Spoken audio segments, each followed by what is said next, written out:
This is the short revision video for Indian Partnership Act 1932. We will discuss this act in very short manner. इसमें partnership का मतलब क्या होता है? Partnership का मतलब होता है दो या दो लोगों के बीच में ऐसा रिलेशन जिसमें वो प्रॉफिट शेयर करने के लिए एग्री करते हैं थ्रू द बिजनेस एक्टिविटीज़। जो भी बिजनेस एक्टिविटीज़ होंगी वो सभी पार्टनर्स कर सकते हैं या फिर सभी के नाम पे कोई एक पार्टनर भी कर सकता है। तो this is called a partnership. Partnership collectively अगर हम पार्टनरशिप को बोलेंगे तो वो फर्म जनरेट करते हैं और इंडिविजुअली वो पार्टनर्स होते हैं। तो जितने भी पार्टनर होंगे वो एक दूसरे के लिए एज अ एजेंट वर्क करते हैं, यानी कि एक के किए हुई एक्टिविटीज़ का जो भी इम्पैक्ट होगा वो दूसरे पर भी आएगा। कुछ कैरेक्टरिस्टिक्स होते हैं पार्टनरशिप के, जैसे कि इसमें कोई सेपरेट लीगल एंटिटी नहीं होती है, जबकि कंपनी में हमने पढ़ा था कि उसमें दोनों की सेपरेट लीगल एंटिटी होगी, कंपनी की भी और उसके पार्टनर्स की भी। लेकिन इसमें ऐसा नहीं होता है। पार्टनरशिप का मतलब ही फर्म है, फर्म का मतलब ही पार्टनर है। इसमें जो मिनिमम पर्सन होने चाहिए 2 होने चाहिए और मैक्सिमम वैसे तो कुछ नहीं कहा गया है, लेकिन अगर हम देखें कंपनीज एक्ट के सेक्शन 464 में वहाँ पे एक कैपिंग की गई है, अपर कैपिंग है 50% की। इसके अबव अगर आप जाते हैं तो आपको इलीगल पार्टनरशिप में कन्वर्ट बताया जाएगा। एसोसिएशन जो होगी 2 लोगों की, वो आर्टिफिशियल लोग भी हो सकते हैं और नेचुरल लोग भी हो सकते हैं, यानी कि 2 पार्टनरशिप फर्म आपस में भी कोलैबोरेट कर सकती हैं। इसमें एग्रीमेंट होता है पार्टनरशिप में, ओरल और रिटन हो सकता है।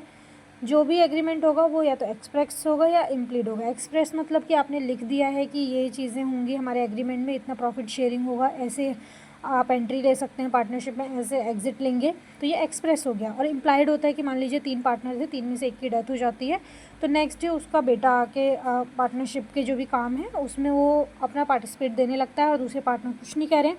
इट मीन्स ये इम्प्लाइड हो गया है।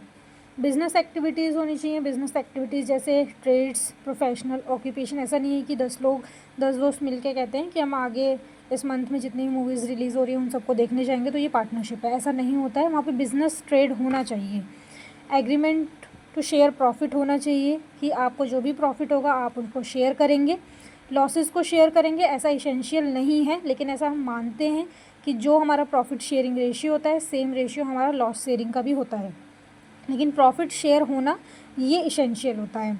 बिज़नेस जो है वो कोई एक बंदा भी चला सकता है सबके नाम से, या फिर सभी मिल के भी चला सकते हैं कि आप सभी बिज़नेस में पार्टिसिपेट कर रहे हैं।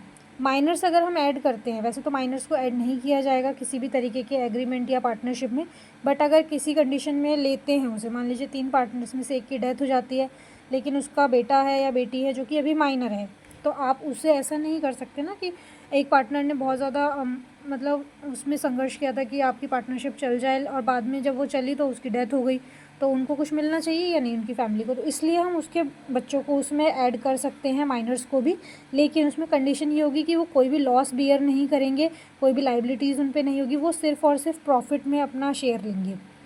Action of a partner bound other partners. It means कि अगर मान लीजिए एक पार्टनर से वो कहीं से सामान लेके आता है, रॉ मटेरियल लाता है, उसको पेमेंट नहीं करता है, तो उस कंडीशन पे जब वो सेलर एक्शन लेगा तो वो सभी को बाउंड करेगा, यानी कि एक के एक्शन को सभी दूसरे भी बाउंड होते हैं उसी के अंदर। दूसरा, अगर आपने चैरिटेबल पर्पज़ या रिलीजियस पर्पज़ के लिए कोई अपना पार्टनरशिप किया है तो उसे हम इंक्लूड नहीं करेंगे एज अ पार्टनरशिप, क्योंकि पार्टनरशिप में बिजनेस एक्टिविटीज़ होनी चाहिए और प्रॉफिट शेयरिंग का पर्पज़ मैंडेटरी है। टाइप ऑफ पार्टनरशिप, कितने तरीके की पार्टनरशिप होती है? Partnership at will, partnership for fixed period, particular period and general partnership. यानी कि अगर विल पे अगर हम देखें तो इसका कोई फिक्स पीरियड नहीं होता है, कोई प्रोविज़न नहीं होता है कि कब स्टार्ट होगी कब ख़त्म होगी, जब तक चाहें जब तक चला सकते हैं, मन नहीं किया सब बंद कर देंगे, तो ये पार्टनरशिप एट विल हुई। दूसरा, पार्टनरशिप फॉर फिक्स्ड पीरियड, एक फिक्स पीरियड के लिए आपने पार्टनरशिप की है। फॉर एग्जांपल आपने कहा कि 5 साल के लिए हम एक पार्टनरशिप करेंगे, हम कोई पर्टिकुलर बिजनेस करेंगे और उस बिज़नेस के मीट होते ही, हमारी कंडीशंस मीट होते ही हम उसे बंद कर देंगे, तो इसमें कॉन्ट्रैक्ट बनाया जाता है ड्यूरेशन के लिए और कब निकलेंगे उसके लिए भी। पर्टिकुलर पार्टनरशिप यानी किसी पर्टिकुलर काम के लिए आपने पार्टनरशिप की है, कि फॉर एग्जांपल आपने कोई देखा कि मार्केट में इस चीज़ की बहुत ज़्यादा डिमांड है, हम उसकी मैन्युफैक्चरिंग करते हैं, उसको बेचेंगे और जो भी प्रॉफिट होगा आपस में बांटेंगे, और ये जब हमारा हो जाएगा कि हमने 1-1 लाख रुपए प्रॉफिट लेना है, जब हमारा इतना इतना प्रॉफिट आ जाएगा तो हम पार्टनरशिप बंद कर देंगे। दूसरा, जनरल पार्टनरशिप, इसमें ये होता है कि बिज़नेस से रिलेटेड जितने भी काम होते हैं, मान लीजिए मैन्युफैक्चरिंग आपने करके सेल किया है, तो उसमें से रिलेटेड जितने भी काम होंगे आप सारे परफॉर्म कर रहे हैं, सारी चीज़ें आप परफॉर्म कर रहे हैं, तो वो जनरल पार्टनरशिप में आएगा।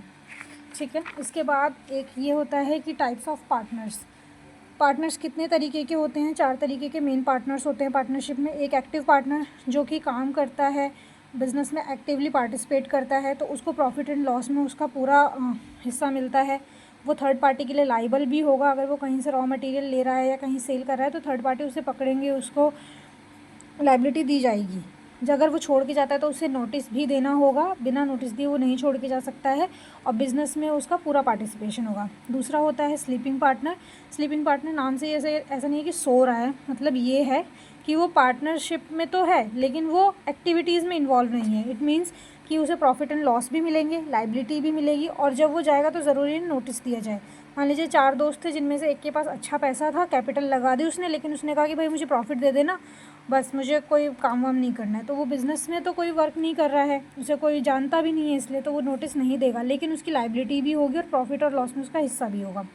नॉमिनल पार्टनर नाम से ये कि सिर्फ नाम का ही पार्टनर है और कुछ नहीं। मान लीजिए किसी का बहुत अच्छा खासा नाम है, सिर्फ नाम के लिए उसे ले रहे हो, तो उसका प्रॉफिट एंड लॉस में कोई हिस्सा नहीं है। कोई बड़ा नाम है, बस आपने कह दिया कि आपकी वजह से हमें रॉ मटेरियल मिलने में और हमारी सेल्स में इंक्रीज़ होगा, तो आप एज अ पार्टनर जुड़ जाइए। तो वो प्रॉफिट एंड लॉस भी नहीं लेता है, बिज़नेस में भी पार्टिसिपेट नहीं करेगा, लेकिन उसका नाम है मार्केट में तो वो लाइबल भी होगा, क्योंकि लोग उसी के नाम से तो बिज़नेस में रॉ मटेरियल दे रहे हैं, सेल्स ले रहे हैं वहाँ से। और जब वो छोड़ के जाएगा तो उसे नोटिस भी देना होगा कि अब मेरा इस पार्टनरशिप फर्म से कोई लेना देना नहीं है।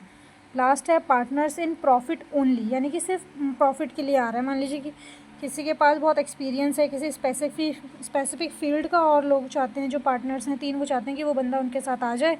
उसने कहा कि इसमें सिर्फ प्रॉफिट लूँगा, लॉस में मेरा कोई हिस्सा नहीं होगा, क्योंकि उसको इतना एक्सपीरियंस है। तो वहाँ पे वो लॉस बियर नहीं करेगा, सिर्फ प्रॉफिट लेगा। लाइबिलिटीज़ भी होंगी, लेकिन उसकी थर्ड पार्टी के लिए नोटिस भी देना होगा जाने से पहले, और बिज़नेस में वो कंडक्ट भी करेगा।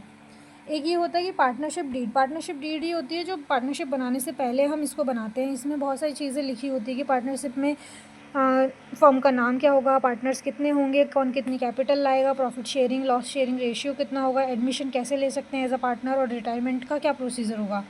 ये जो डीड होती है ये राइटिंग में भी हो सकती है, ओरल में भी हो सकती है, लेकिन जो राइटिंग वाली है उसको ज़्यादा प्रीफर करते हैं। एज एन स्टैम्प भी उस पर लगाया जाता है, क्योंकि वो एक लाइफ लॉन्ग डॉक्यूमेंट होता है। तो ये एक पार्ट है, कोशिश करेंगे इसका सेकंड पार्ट भी अपलोड करें। तो this a partnership act. Thank you.